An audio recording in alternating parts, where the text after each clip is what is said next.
فمن كان يرجو لقاء ربه فليعمل عملا صالحا ولا يشرك بعبادة ربه أحدا.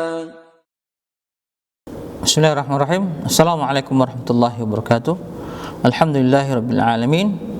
Wa bihi nasta'inu ala umur dunya waddin. Wa asyhadu an la ilaha illallah wa asyhadu anna Muhammadan abduhu wa rasuluh.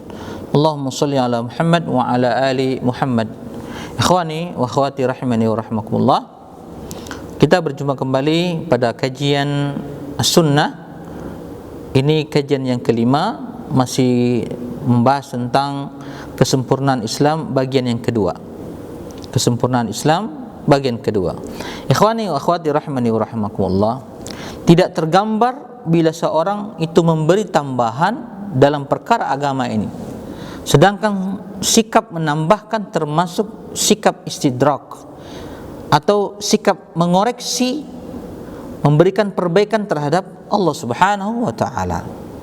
Penambahan itu pula akan memberi kesan bahwa syariat yang dibawa oleh Nabi Muhammad SAW masih memiliki kekurangan. Tentu hal ini sangat bertentangan dengan keterangan Al-Quranul Karim. Juga tidak tergambar bila seorang memberikan tambahan dalam perkara agama lalu dia termasuk orang yang tidak tercela. Hal ini telah diakui oleh semua pemeluk ideologi-ideologi yang pernah ada. Namun kebanyakan mereka mengingkarinya, sebagaimana firman Allah Subhanahu wa taala, wa jahadu biha wastaqanatha anfusuhum zulman wa uluwa, dan mereka mengingkarinya karena kezalimannya dan kesombongan mereka, padahal jiwa mereka mengakuinya. Sebuah riwayat yang diterangkan di dalam kitab Al-Bukhari dan Muslim dari jalan Tariq bin Syihab dari Umar bin Khattab radhiyallahu anhu, anna rajulan minal yahudi qala lahu ya amiral mu'minin ayatun fi kitabikum taqra'unaha law alaina ma'syarul yahudi nazalat lattakhadna dhalikal yawm 'aidan. Orang Yahudi itu berkata kepada Umar bin Khattab, sesungguhnya kalian membaca satu ayat dalam kitab kalian, sekiranya ayat tersebut turun atas kami orang-orang Yahudi, niscaya kami jadikan hari turun ayat tersebut sebagai hari raya. Qala ayu ayah, maka Umar berkata, ayat apakah yang kalian maksud? Maka mereka menjawab, qala, orang Yahudi itu berkata, al yauma akmaltu lakum dinakum wa atmamtu alaikum ni'mati wa raditu lakumul islam madina. Pada hari ini telah aku sempurnakan untuk kalian agama kalian, dan telah kucukupkan kepada kalian nikmatku.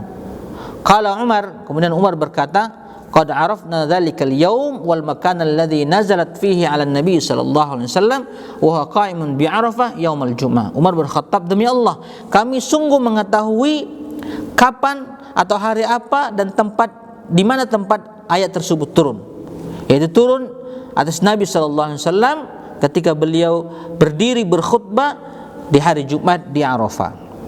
Juga Rasulullah SAW bersabda, innahu lam yakun nabiyyun qabli illa an kana haqqan alaihi ayadulla ummatahu ala khairin ma ya'lamuhu lahum wa yunzirahum syarra ma ya'lamuhu lahum. Sesungguhnya tidak ada seorang nabi pun sebelumku kecuali ia benar-benar telah menunjukkan umatnya atas kebaikan yang ia ketahui dan memperingati umatnya dari segala sesuatu, segala keburukan yang ia ketahui. Ikhwani wa akhwati rahimani wa rahimakumullah. Imam At-Tabrani dalam Al-Mu'jam Al-Kabir nomor 1647 juga mengeluarkan dari sahabat Abu Dzar Al-Ghifari radhiyallahu anhu, tarakna Rasulullah sallallahu alaihi wasallam wa ma ta'irun yuqallibu janahi fil hawa illa wa huwa yazkuru lana minhu ilma.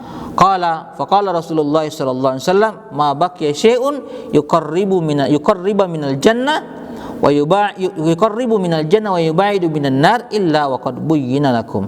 Rasulullah sallallahu alaihi wasallam meninggalkan kami dalam keadaan tidaklah seekor burung pun yang mengepakkan sayap di langit, di udara, kecuali Rasulullah sallallahu alaihi wasallam mengingatkan kami tentang perihal burung tersebut.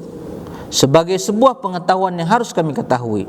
Rasulullah SAW berkata, tidak ada yang tersisa dari sesuatu yang mendekatkan diri kalian kepada surga dan menjauhkan kalian daripada neraka kecuali telah diterangkan buat kalian. Subhanallah. Hadis ini ikhwani fillah wa akhwati fillah rahimani wa rahimakumullah menjelaskan dengan gamblang bahwa segala yang dapat mendekatkan diri kita kepada surga, segala jalan ketaatan yang mendekatkan seorang hamba kepada surga, dan segala jalan yang menyebabkan orang terperosok kepada neraka, Rasulullah SAW telah terangkan dengan gamblang, dengan jelas untuk semuanya, untuk kita semuanya. Karena itulah segala bentuk ihdas atau ibtida', sesuatu yang diada-adakan, dibaru-barukan dalam perkara agama, sesungguhnya itu adalah istidrak. Apa itu istidrak? Perbaikan, correction atas syariat Islam. Dan ini tentu kelancangan pelakunya dengan mengatakan bahwa syariat Islam itu belum cukup dan belum sempurna. Karenanya Islam membutuhkan ihdas, membutuhkan ibtida', dan ini adalah sebuah kebatilan. Inilah yang dipahami oleh para sahabat dengan sempurna, sebagaimana dalam riwayat yang sahih Ibnu Mas'ud radhiyallahu anhu berkata, ittabi'u wa la tabtadi'u faqad kufitum kullu bid'atin dhalalah. Ikutlah Rasulullah SAW dan janganlah kalian melakukan hal-hal yang baru, jangan berbuat hal-hal yang baru dalam perkara agama, dan sungguhnya kalian telah dicukupkan dalam urusan agama kalian, dan setiap bid'ah adalah sesat.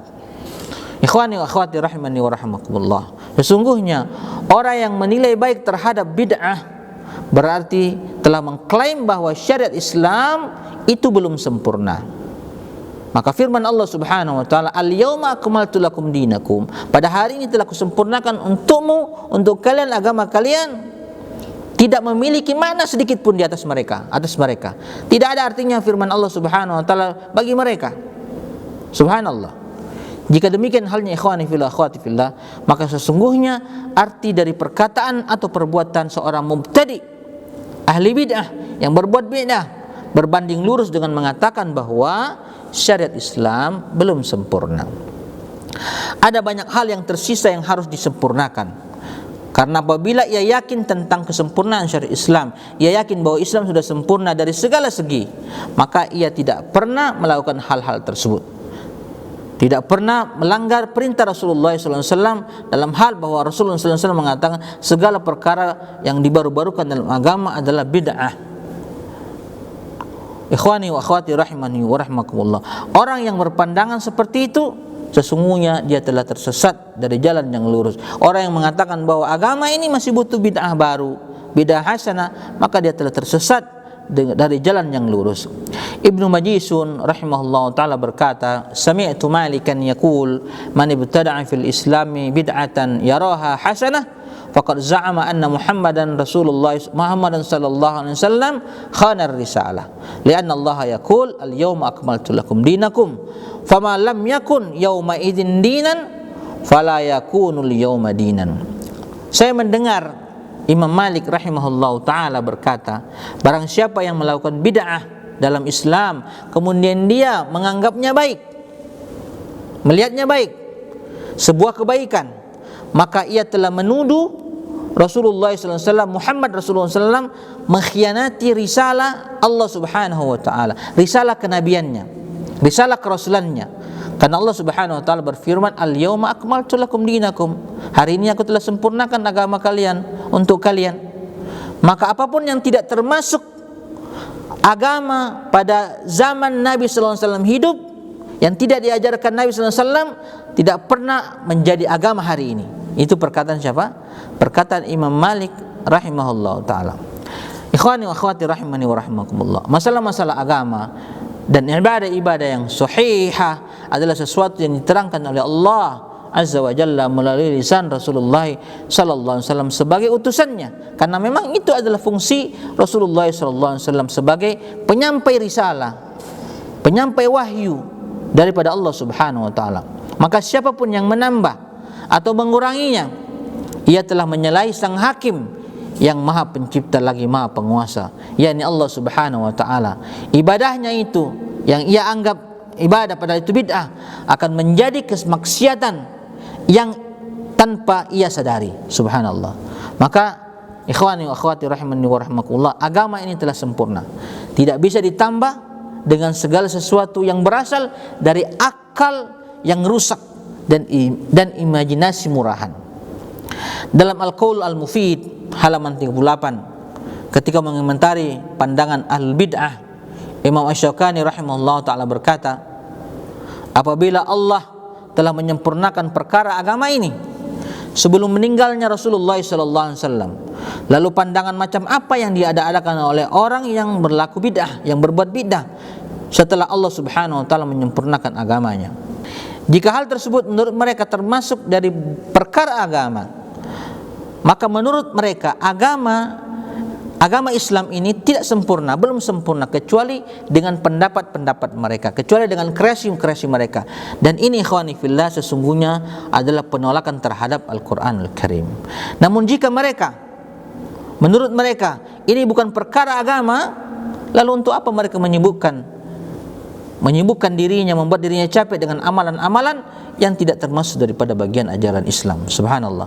Argumentasi di atas merupakan dalil yang sangat kuat, dalil yang sangat agung, tidak mungkin dapat dipatahkan oleh mereka yang berbuat bid'ah, sebab hal-hal yang baru dalam bentuk apapun setelah turunnya ayat ini merupakan penambahan, dan itu termasuk bid'ah. Ikhwani wa akhwati rahimani wa rahimakumullah, Syekh Shalih Utsaimin rahimahullah ta'ala berkata, saya berpesan kepada mereka yang terjerat dalam perbuatan bid'ah, dari perbuatan bid'ah yang mungkin ia mempunyai tujuan baik, mempunyai niat yang baik dan menghendaki kebaikan, mencari kebaikan dengan bid'ahnya tersebut. Apabila anda memang menghendaki kebaikan, mencari kebaikan, maka demi Allah, kata beliau rahimahullah ta'ala, tidak ada jalan yang terbaik melainkan jalan yang telah ditempuh oleh salafus saleh, yakni para sahabat radhiyallahu anhum ajmain, para tabi'in, para tabi'ut tabi'in, para a'immah yang mengikuti jalannya para sahabat ridwanullahi alaihim ajmain. Ikhwani wa akhwati rahimani wa rahmakumullah, ini yang bisa kita bahas pada pertemuan ini, mudah-mudahan bermanfaat. Kita tutup dengan kafaratul majlis. Subhanakallah bihamdika asyhadu an la ilaha illa anta astaghfiruka wa atubu ilaik. Assalamualaikum warahmatullahi wabarakatuh.